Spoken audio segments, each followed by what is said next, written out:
Good afternoon and welcome to the MIGO Opportunity Trust PLC investor presentation.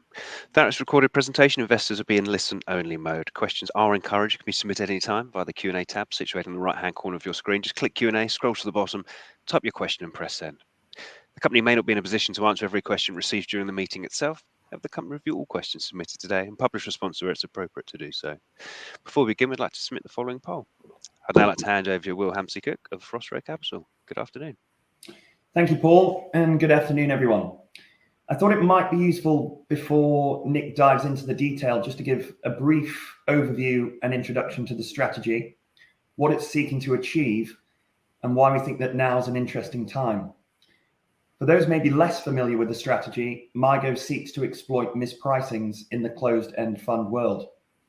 In practice, this means that the team are seeking to identify discounted investment trusts where they are bullish on the underlying asset class and potential NAV returns, but they also believe that there is a catalyst and or special situation that will narrow the current share price discount to NAV. Many discounted investment trusts will remain on discounts, so it's important that the team can see a reason why this discount will close. And it's this powerful combination of a rising NAV coupled with a narrowing discount that can lead to strong returns for this strategy. And MIGO's performance history is testament to this. In 2016, we saw discounts widen following the Brexit vote, and the following year, MIGO returned 36% in share price terms. In 2020, during the COVID crash, discounts widened again, albeit momentarily, and MIGO returned 25% the following year. You may have read that in mid-October 2022, the average discount on the investment trust sector was wider than at both those 2 points. And whilst it's narrowed slightly in recent months, this narrowing has mostly been in the larger size trusts. At the lower end of the market cap spectrum, where MIGO invests, discounts still remain wide. And should a more upbeat market sentiment continue, it won't be long before discounts on these smaller trusts are returned to more normal levels. So I hope that sets the scene and outlines the opportunity, and I'm delighted to hand over to Nick, who will go into further detail. Thank you very much. I'm not going to take you through the whole of the slide pack because I think the majority of people on the screen on the call will know MIGO, but I will run through three or four slides just to remind you or give a flavour of what it was that we do. And we start off with the Holy Grail, and Will talked about narrowing discounts and rising NAVs. This is an example modelled on one of the holdings we had 2 or 3 years ago, and you can see the important point on this slide is that the dark blue line and the light blue line actually have the same underlying portfolio. But if you'd spotted an out of favour asset class, and in this case it was infrastructure, and the sector turns, you do very well. You manage to make 43% in that particular case. But of course, if you've bought into an unloved and overlooked investment trust trading on a 30 discount, you get this incredibly powerful combination of the rising NAV and the narrowing discount, and therefore the same underlying portfolio more than doubled your money. And that's exactly what we're looking for. And that explains why at certain times, and Will mentioned a couple of the more recent occasions, you do get these explosive performance periods when the sentiment is improving, markets are sort of recovering, and the discounts narrow very, very sharply. And I think we're sort of moving into one of those scenarios at the moment. So that's the Holy Grail, and just click on a few more slides. This just to highlight correlation, because, and you'll see when we talk about some of the trusts that we hold, there's enormous diversification of asset classes that are available, and increasingly the sector is becoming less and less about equities, and you're seeing that where the correlation of MIGO is very low relative to world markets, and that gives you an enormous amount of diversification. And the asset classes listed here are asset classes that we've recently owned or are in MIGO at the moment, and a lot of these asset classes you just can't do with an open-ended fund. It's very difficult in corporate mortgages or shipping or mining finance to second-hand life policies, for example. The underlying asset class is quite illiquid, and therefore, if you were trying to run an open-ended fund, you'd see the problems that you've had in open-ended funds of property, where you have an illiquid asset class and daily pricing leads to all sorts of problems. And so the world has recognised that if you're investing in private equity in Georgia, for example, that you really have to do it via a closed-ended fund. And we've seen this absolute explosion in asset classes that are available, and this explains why that it adds holding in MIGO adds diversification to your portfolio. Probably the most important slide just coming up is the average discount, and really, as Will mentioned, we are at a point where discounts are extreme. These are the top 12 in MIGO a few weeks ago, and you can see that the average discount is, and at times real time, has actually exceeded 30. But we've been producing this slide in the standard pack for quite some time, and this is comfortably the highest figure we've seen. So basically, those top 12 holdings, on average, you're buying into perfectly good trusts at 70 pence in the pound. So that sort of sets the scene. That reminds you of what we do. I mean, more recently, it's felt quite tough period, and of course, whilst 28.8% average discount represents a fantastic opportunity, it has been quite painful over recent months, where a lot of these stocks that we held have derated and drifted onto very, very wide discounts. We have a lot of cash. We've been defensively positioned, and that has helped a little bit. But if you see a trust go from sort of a 5 discount to a 20 discount in short order, that is quite painful. And I think the average for the whole sector, I think on looking at the AIC figures, I mean, we've gone from I think less than 1% average discount at the beginning of the year to in touching distance of 17% discount in October. This is for the dominated by the larger trust, but it means across the sector, the typical investment trust has underperformed its underlying portfolio by some margin. But of course, going forward, that's a fantastic opportunity. The other headwind we've had in recent weeks is because we're a sterling-denominated fund. The recovery in sterling has devalued the portfolio by about 6%. More recently, of course, over this period, we've had the mini budget, and which caused gilt yields to spike up to about 4.5%. And that's caused a bit of turmoil in our sector, and particularly with the alternatives, because the gilt yields were a touch below 1% at the beginning of the year. In the immediate aftermath, the mini budget touched 4.5. What that did was trigger a lot of selling, particularly in the high-yielding alternative assets, the renewables, the infrastructure type funds, because if gilts have gone from 1 to 4.5, and over the same period, an infrastructure fund had gone from yielding 4.5 to 5, that triggered a lot of selling, because investors could now go find yield on the more traditional route, and it became clear that a lot of these stocks, a lot of these trusts have been bought for yield starvation. In other words, they were bought really more for the yield rather than the fundamentals. But it triggered a fair few opportunities for us. 3 new stocks that came into the portfolio that period. One was Aquila, which is a European renewables fund. It's managed out of Germany, and quite often a lot of the trusts that we buy into have failed to develop a following, simply because they're not based in the UK. The trust might be a small sliver of what they do. And when I'm trying to find support for MIGO, I'm literally traipsing the high streets of Harrogate and Ripon, talking to investors. It's not possible if you're not in the UK, if you're based in Washington or Stuttgart or wherever. And those trusts tend to trade on a wider discount. And the other thing is that a lot of these trusts have varying methodologies for calculating the NAV, and the day job is actually trying to work out what the NAV really is. And in the case of Aquila, for example, the assumed life of their assets is much lower than other trusts in their peer group, which means that that the NAV is understated, yet still traded at that time with the widest discount in the peer group. So that was an interesting opportunity. EJF is another new entrant, again high yielding trust, where the yield support disappeared. It describes itself as regulatory arbitrage. What it largely does is invest in bits of capital structures of sort of medium and smaller banks in the USA.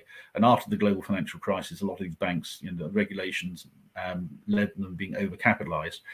So they're fairly liquid securities, but they yield quite nicely, and they sit quite a long way up in the capital stack of some of these banks. And assets there, I mean, again, trading on a 33-34 discount at the time. Very attractive, just caught up in all the selling, and as I said, a lot of the babies were thrown out with the bathwater. Finally, the other new entrant that came in from that period is Grit Real Estate. Put a bit of a toehold into this one. It does Pan-African property, so basically everywhere in Africa apart from South Africa.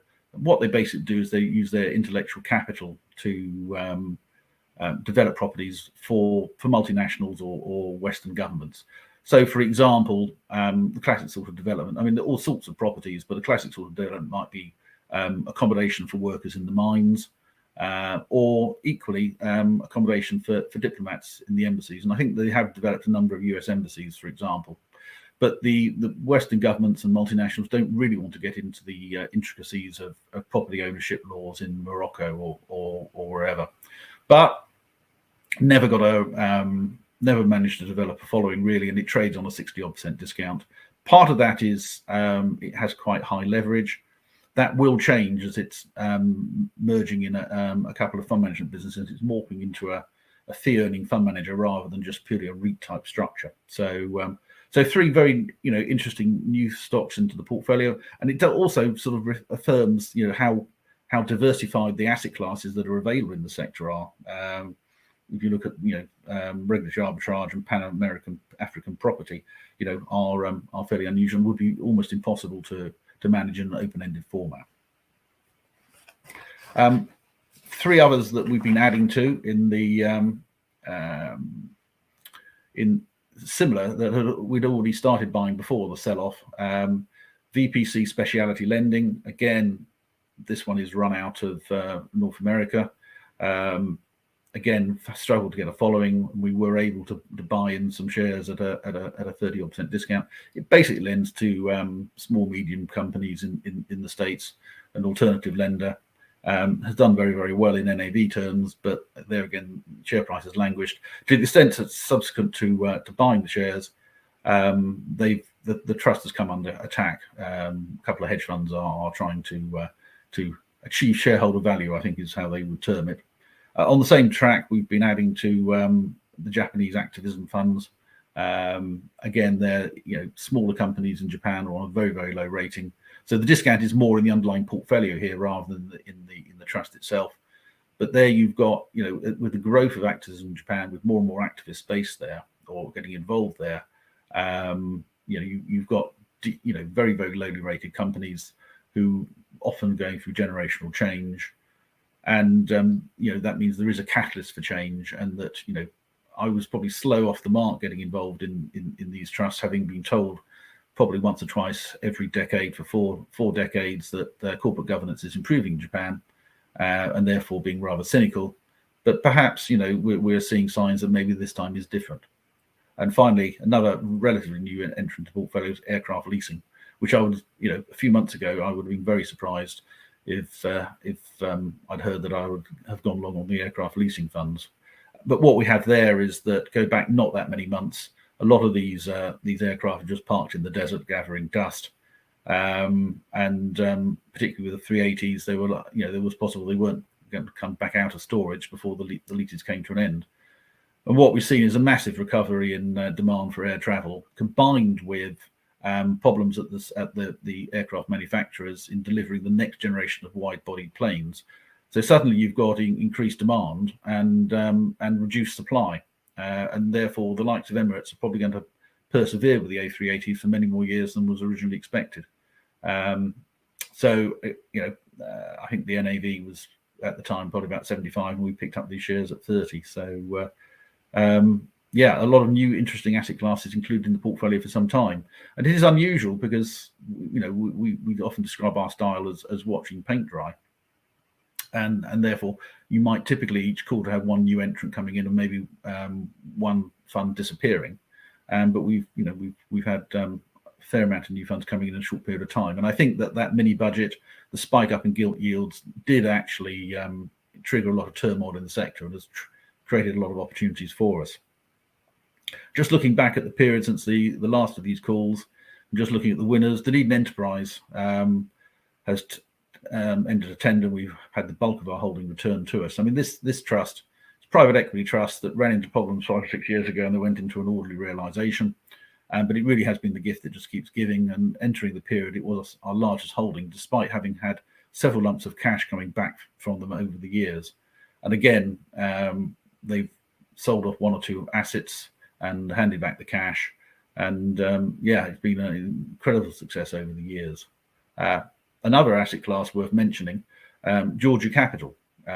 This focuses on private equity in Georgia, the small Eastern European country rather than the American state. And we often joke that this is a small investment trust which owns a small Eastern European country, which slightly flippant, but it does represent 5% of GDP in a country that's just reached the sweet spot of economic development. But sentiment is dire.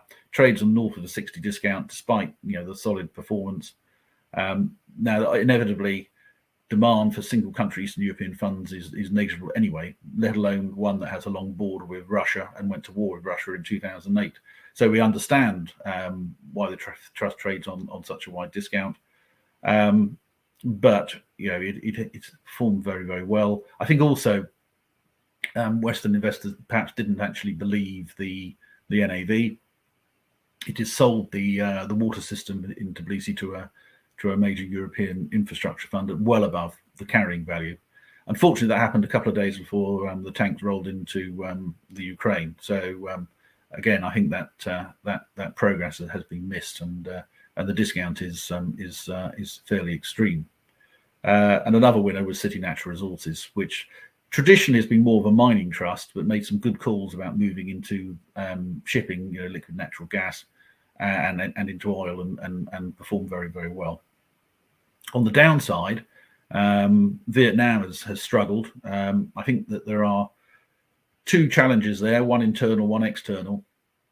I think that there's been a lot of capital invested into Vietnam by Western multinationals, and the authorities are very, very keen that these investors don't lose on the currency exchange, and that they try to defend the dong, the local currency, against a very strong dollar, and to avoid Western investors losing money on the currency exchange. But of course, what that meant is that we've had a very sudden and rapid and unexpected rise in interest rates, which has hurt the market. Added to that, there's been a scandal or 2 in the property sector and some excesses, and there were fears that might spread into the local banking system, which seem over concerned. But Vietnam is an unusual market. Its equity market is 95% retail, and a lot of that retail is buying on margin, i.e. borrowing to speculate on the market. So when you get a bit of a setback, it can be a bit like a whole load of dominoes, in that the market falls, people have to sell to meet the margin payments, which then drives the market down again, and then have to sell more, and you get into this vicious downward spiral, which is what we seem to have had over recent weeks and months. But in the long term, I think that the Vietnamese market looks interesting. It is a big beneficiary of the lockdown in China and the trade war, as multinationals will now want to diversify away from China. And they're pretty hardwired into China, but new projects are likely to be in places like India, like Vietnam, and in the medium term, Vietnam looks to be growing quite nicely, and published some very strong GDP figures for the last quarter, at the very same time as the market was proving very weak. Property is an area that's been hit quite hard. I think it's probably chucking up a fair few opportunities, because leverage and gearing and borrowing is central to that industry. The uncertainty we have over the cost of capital means that share prices have fallen far faster and far harder than the likely falls in the underlying property portfolios. And this is what you often find in the markets when you've got uncertainty and people can't get their calculators and slide rules out to work out and make assumptions over what the true value is. Shares will just keep falling until you have some certainty. And so often what happens when you get the certainty of bad news, you get quite a bit of a rally. And I think there probably are some very interesting opportunities in the property sector at the moment. And since we had the sell-off, and since the spike in gilt yields, the 10-year has gone from 4.5 to 3.2. So if it settles anywhere around there, there looks to be some value there. The trusts that we own in the property sector were already unloved, so we haven't been hit as hard as some of the big box trusts, for example, where yields for quality properties got down to 2.5-3% in some cases. And we've got some Phoenix Spree, where there's a shortage of supply. Mixed light industrials, again, long-term shortage of supply. Macau props, they've got some properties they're liquidating, but nobody can get from China to Macau or Hong Kong in particular to Macau to view these properties. They have sold a few properties at well above justified by the current share price. I think in round numbers, I mean the NAV was recently in the region of 150, and the shares often trade in the mid to high 40s. So when they sold off 5 flats fairly recently, that was about the half the market cap, with another 54 flats to go. And that will be a great reopening play on when the Chinese are and Hong Kong and Macau are connected again. And another one worth mentioning is Real Estate Investors, which specialises in Birmingham property. Can't help noticing, as in the case of Macau as well, that the management have been aggressively buying shares for themselves, and that's normally a good sign when there's some large sellers, share price has fallen very hard. That the people that come in and buy and clear out the market are the people that are actually running the company. And the final one that's worth mentioning that struggled over the period was Baker Steel, which is a developer of mines. It has an interesting project. Its intellectual capital is used to get all the permissions, and then it will sell off to a multinational who will actually build the mine. Now, the access to mining finance has pretty well disappeared in recent months. Fortunately, I mean, and that's led to a sell-off in the shares, and they now trade at a fairly extreme discount. I think probably in the mid 40s now, so they've widened somewhat, even from the slide that we've got on the screen. But 4 of the 10 projects, when the markets were open and financing was open, have been moved to the next stage. So that's tin in Saxony, tungsten in Devon of all places, cement in Morocco, and gold in Zimbabwe have all moved on to the next stage. So there's plenty of progress going on at the portfolio level. And I think again, this is another stock that once China reopens and the fear of an endless decline in Chinese demand for metals, I think if when China opens up again, those fears might actually go onto the back burner. These shares look very, very cheap at that kind of discount. So that's a sort of quick fly around what's been happening, and we'll focus on some questions. I think just to finish off and looking at the future, I mean, we've had a decade of free money, and therefore all this liquidity pumped into the markets by central banks, etc. That period has come to an end. Inevitably, pumping that much liquidity into markets, has driven up asset prices. Now the tide is against us, and that liquidity is steadily being withdrawn, albeit at a relatively slow pace, because the fragility of the economy and the markets, the authorities are not, pulling the money out that fast. But nevertheless, the tide is against us. And actually, commercially for MIGO, it's sideways to falling markets, which is I suspect what we'll see going forward, is pretty good for us, because the markets are rampantly rising every year, and we find all these situations where deeply unloved trusts are and you can exploit that and make a bit of a return. If the whole market just goes up 20%, nobody really cares. But actually, the markets are drifting down 5% or 10% per annum, slowly, and a more traditional slow bear market. If you can actually make 5 and 10% here on these sorts of situations, you will stand out from the crowd. So these are what we're expecting are actually quite good conditions for MIGO. And I think just to flag, as Will did, the last time we saw discounts this wide, inevitably, if that slide moves to the more typical 15 or 17, then a lot of these shares will have moved up much higher, much faster than in the underlying portfolio. So yeah, it's a useful indicator. And as I said, we've not seen 28.8 before. That is pretty spectacular. So that's the sort of the formal part done, and I think there's probably some questions that have been coming through while I've been talking. Absolutely, Nick. Thank you very much indeed for the presentation. You're quite correct. I've got quite a few questions to come through. Ladies and gentlemen, do please continue to submit your questions using the Q&A tab situated on the right-hand corner of the screen. Just while the team take a few moments to review those questions submitted today, I'd like to remind you the recording of the presentation, along with a copy of the slides and the published Q&A, can be accessed via your investor dashboard. Will, as you can see, we have had quite a few questions come through, and of course, we don't get around to answering them all now. We can come back and put responses later on and publish those back out on the platform. But if I may, Will, just ask you just to read out the questions where appropriate to do so, and hand them over to Nick, and I'll pick up from you guys at the end. Thanks, Paul. Nick, so the first one, do you think trusts aiming for circa 6% growing yields will need to do more in future to differentiate themselves going forward with higher interest rates? Yes, I think so. I mean, what became clear in that sell-off is that a lot of these things were just bought for the yield, and now I think investors will now become picky is the word I was looking for, but they will look at the fundamentals, and then there will be a period of sorting out the wheat from the chaff. And if it's just a Me Too like vehicle, they could drift off to quite wide discounts in certain places. So the important point is the sorting out from the wheat from the chaff is only starting now. The market seems to be very skeptical over a lot of illiquid asset values with higher inflation and interest rates. Do you think that there are areas that might be more resilient or may benefit from higher inflation? Yeah,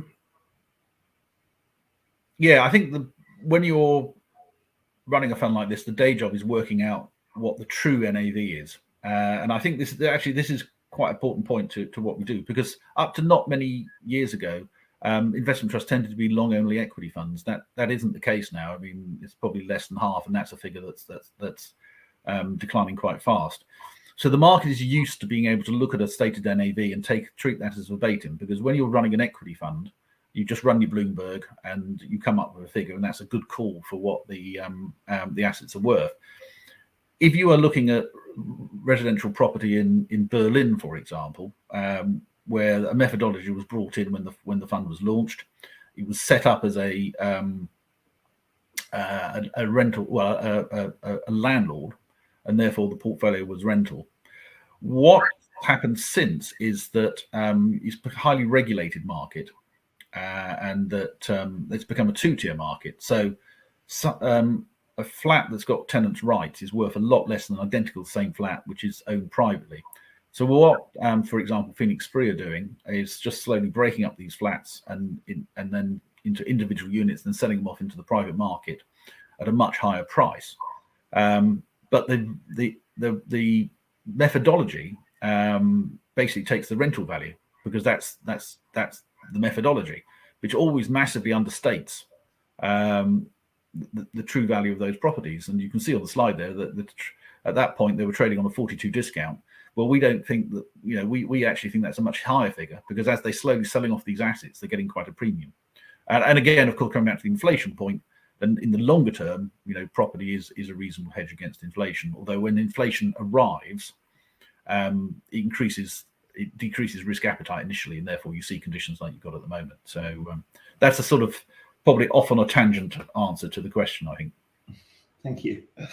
The portfolio has a reasonable exposure to private equity funds.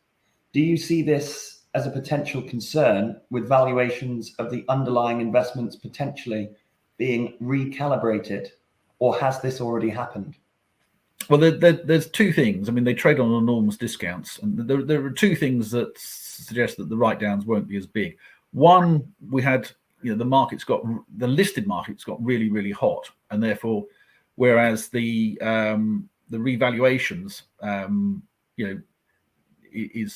happens maybe once or twice a year. So in many cases, the listed equivalents shot to the sky and crashed back down again in between valuations. So many of them, or the majority of the private equity, certainly the ones that we own, never got written up in the first place, and therefore don't need to come down as far.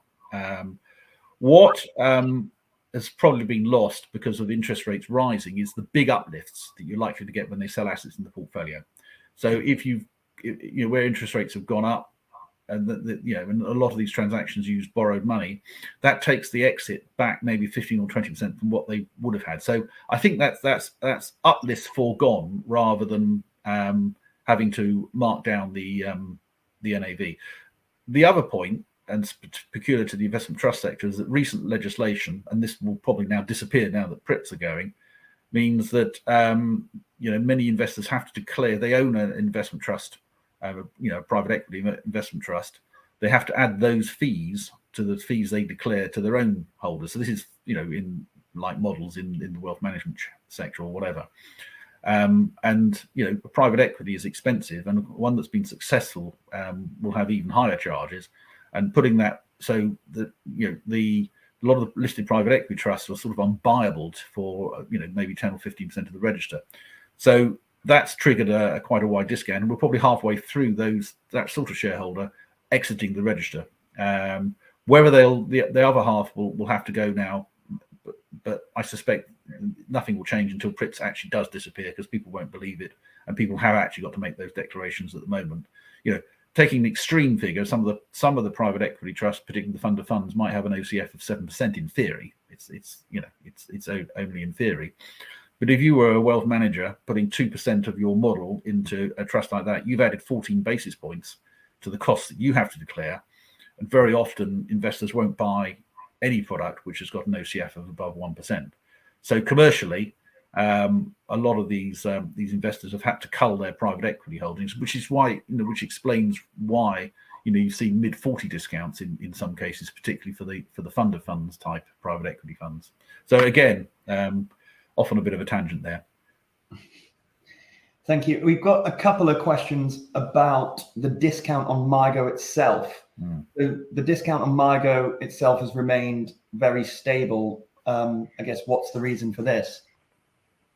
Well, the excitement in MIGO is in the underlying portfolio rather than the shares. And MIGO over recent years has tended to trade close to par. And if you look at what's been happening in issuance and buybacks this year, the first quarter we were issuing, second quarter we were buying back, third quarter we've been issuing again. So we take the heat out of a premium, and the market knows that if an overhang builds up in the market, then we will come in and buy those shares. They can see that from our actions. There's no stated discount policy or anything, but the market recognises how we've been acting over recent years, and we put in we've earned the reputation for looking to keep the trust trading at around par.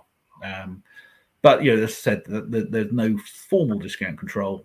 But if you look at how the shares have traded over the last 2 or 3 years, you'll see the result of what we do.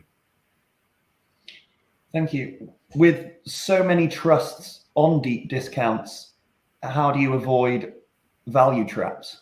There has to be a catalyst for change, and as you said in the introduction, we can unless there's a catalyst for change, there's no reason for that discount to narrow. So, for example, going back to the Phoenix Spree example, over the very long term, if the portfolio slowly gets liquidated at much higher prices, that's how you exit. Very often, the classic ones that are on wide discounts and will continue to stay on wide discounts are the family controlled ones, which for years, I've avoided like a barge pole. But some of these are getting to a point now where there's generational change, and whether the next generation, they will remain in family control. Whether the next generation want to run an investment trust as though it's 1958 still is debatable, and therefore some of those could actually be quite interesting now, having avoided them for some time. So yes, the value trap point is exactly why there must be a catalyst for change. You've got to be able to see what is going to change, or what event could improve the rating. Thank you. How do you think about illiquidity in some smaller trusts that you own? Help or hindrance? Well, for us, it's a help for us specifically, but it's probably a hindrance for the trust in general. And liquidity has been particularly poor in recent months. It's a big advantage for us because, you know, if you're an advisor and you're trying to buy a line of a particular investment trust and you get 50,000 shares, say, on a particular day, you have to allocate them across all your clients. If we go in trying to buy 1 million shares and we get 50,000 shares, we just add it to the stockpile. And therefore, you know, sometimes it can take you 40 or 50 trades to build your position over several months. So for us, it provides an opportunity that, you know, any fund that's operating like this, you know, as I said, can actually add, you know, the shares you get onto the stockpile, and you will get there in the end. But that's not a strategy that other users in the market can follow. So, you know, it's great for us trying to generate performance, but it's probably bad news for the trust concerned in trying to generate a following, because, you know, if you can't buy a holding, you know, people will just lose interest in you very quickly. Yeah, I think what I'd add to that is we've seen that people, wealth managers in particular, very much use MIGO as an outsourcing vehicle because they can't get these toeholds across all their clients. Yeah, I mean, it's an important point there that a lot of our shareholders are actually in the industry themselves and used to do this for themselves, but of course, it's just so much more difficult in the modern world to do that. So they subcontract to us. Thank you. Could you elaborate on the new trust you bought that holds the US bank securities? Yeah, EJF, regulatory arbitrage. I think it's run out of Washington, so that's the problem in generating a following. It basically owns the securities that were issued. A lot of small and medium-sized, well, all banks in the US post the global financial crisis had to improve their capital structure, and you know, you could argue a lot of these become overcapitalized. And this trust specializes in owning those sorts of securities, and they describe it as regulatory arbitrage. And the attraction is that they're quite high yielders, and EJF, you know, is a high yielder in itself. But of course, within the capital stack, these bits of securities, these preference shares, etc., you know, are very, very well covered. So it's the sort of being overlooked, unloved, maybe difficult to trade, maybe not being that liquid means that they trade at quite a premium relative to the risks they're concerned. And that's at the portfolio level. And of course, for us, I mean, I think, you know, they're trading at around a 26 discount at the moment. But, you know, we bought this probably well north of a 30 discount. So, you know, you've got the scope for narrowing the discount in addition to the inefficiencies in the underlying portfolio. So, I'll try and avoid rambling on about individual trusts and using up what time we've got left on my latest new idea. Yeah. Thanks. What is your process for assessing private equity trusts? What do you look for? What are the red flags? Well, leverage, trying to find out what's leverage. We're sort of allergic to leverage, but obviously you can't go into private equity or property that matter without leverage. I suppose the valuation process. So one of the ones we have is Oakley, and you know, they sort of value their portfolios in perhaps a slightly different way. You know, they get involved in earnings, profits, and all sorts of unfashionable things like that. And it's been borne out, you know, the conservative nature of their valuation process in that, you know, every time they sell something, well, not every time they sell something, but they've been some disposals at very attractive rates. A lot of them are sort of perceived quite poorly. Oakley for years was, you know, did buy it in on a wide discount before all the other trusts were on wide discounts. You know, they'd blotted their copybook on a couple of things on corporate governance a few years ago. For example, issuing shares at a discount, which is a no-no in the investment trust world. And I think they got it. And part of the reasons we bought into that situation is that we could understand why the market hated the stock, but actually the world had moved on. You know, they'd taken on the criticism, and they had sort of moved on and addressed those issues, but the market at that point didn't believe them. The other one we own is NB Private Equity, which used to be a sort of general fund of funds. I mean, I'd met them a few years ago, but it had morphed into a portfolio of secondaries, which made quite a bit of sense. And again, there the discount was very wide, reflecting the trust past rather than now. And that's such a important point actually, in that you know, the trusts are often valued on the track record of the vehicle, not who's running them now. And NB was an example, although all within Neuberger Berman, The portfolio have moved on, and was a much more interesting vehicle, but traded on the track record of the vehicle, which obviously had the same name. And I hadn't realised that the trust had moved on, and despite focusing on the trust sector all the time. So those are the two. So they're probably not necessarily typical of the whole peer group. Do you ever hold trusts that don't trade on a discount? Yes, but sometimes that is because we think the excitement's in the underlying portfolio. So, for example, the Japanese active, well, that we did buy it on a discount, but you could understand that one trading at trading at around par, because the underlying assets trade on such a big discount. Biotechnology is probably a recent example where certainly up to a couple of months ago, the sector was very, very lowly rated, and trusts such as Biotech Growth, for example, try and control the discount, and therefore you're not going to very often see that one trading much beyond maybe a 6 or 8% discount. But the valuations of a lot of biotech stocks have now a very big percentage of them were trading below cash back in the summer. So we're looking, the reasons you might buy something that isn't at a discount is because the underlying portfolio is trading at a big discount to where you think, or maybe, and obviously, as I said, the day job is working out what the true NAV is. It may be that it really is trading on a discount. It's just that the stated NAV doesn't properly reflect the true value of the portfolio. Thank you. How do you feel about Hypnosis Song? And do you think that the current discount is interesting or a warning to avoid? The chart looks horrible, to be honest, on Hypnosis. The news flow on streaming services and music rights just gets better. So it's quite odd that the share price is so weak. I'm sort of looking at a lot of these asset classes that were just very popular, and therefore we didn't do much work. So we looked at Hypnosis a couple of times in the early days, but we couldn't really get much information because they kept, every time you had a question, they just said, well, the talent wouldn't like it if we told you. And therefore, if you can't get the information, then it's best not to get too involved.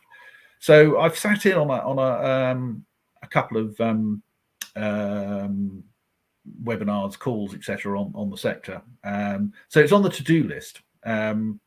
But yeah, we were rather put off in the early days, so we need to revisit that one. One on MIGO itself, are you trying to grow the trust? What is the ideal size in your opinion? Yes, we're growing the trust. We have been issuing of late. I've often said, and I mean, we've probably never run more than maybe 160, 170 mil across the mandate of the investment trust and the OIC, and that worked fine. But law of diminishing returns will cut in much earlier if you're investing in relatively illiquid assets than it will be for mainstream assets. So we've often said that we probably think that somewhere around $250 million for both funds, and the figure at the moment is about 130 million, so roughly double where it is at the moment. You might get a law of diminishing returns, but what happens then, we said we look for the catalyst, is that we then become the catalyst, because then you're running more money, you have more clout to actually maybe not just identify these situations and wait for them to change, but actually be the catalyst ourselves. Thank you. Any thoughts on proposed developments at Majidi? Do you hold it? No, again, it's on the list. We didn't hold it. We have held it in the past, and we will, get around and have a look at the new managers. Yeah, it probably could be quite interesting. So it's one that we need to learn about, and it's in our universe, and effectively it's a new entrant. It's effectively a new trust. So yeah, we will see them. Thank you. That concludes all the questions. So Paul, back over to you. Fantastic. Well, Nick, thank you very much indeed. And you have covered off all those questions. Any further questions that do come through, of course, the team will be able to review those and will publish responses on the Investor Meet Company platform. Nick, if I may, just before redirecting the investors, just to provide you with a bit of feedback, which I know is incredibly important to you and the team, if I could ask just for a few final closing comments, please. Yeah, well, I think probably the slide that we've got there is probably the most important slide. It is highlighting how extreme things have got, and that actually average, although it won't flag a general widening, but as Dunedin Enterprise will no longer be in the top 12, which was bringing down the average. Geiger counter has derated to quite a large discount as yellow cake, so that figure might actually be even higher. But that isn't a general widening. It's just the situations we're in at the moment are trading on extreme discounts. What we have seen in recent days is the overall figure for the sector start to narrow quite quickly, and as Will said, the first thing you'd expect is the big trust to narrow before the smaller trust narrow. So it does feel as though that process has just started. Fantastic. Thank you very much indeed, Nick, for updating investors today. Please ask investors not to close the session, as you'll be automatically redirected to provide your feedback in order the management team better understand your views and expectations. This will only take a few moments to complete and is greatly valued by Nick and the team. On behalf of the management team of MIGO Opportunity Trust PLC, I would like to thank you for attending today's presentation. That concludes today's session. Thank you and good afternoon to you all.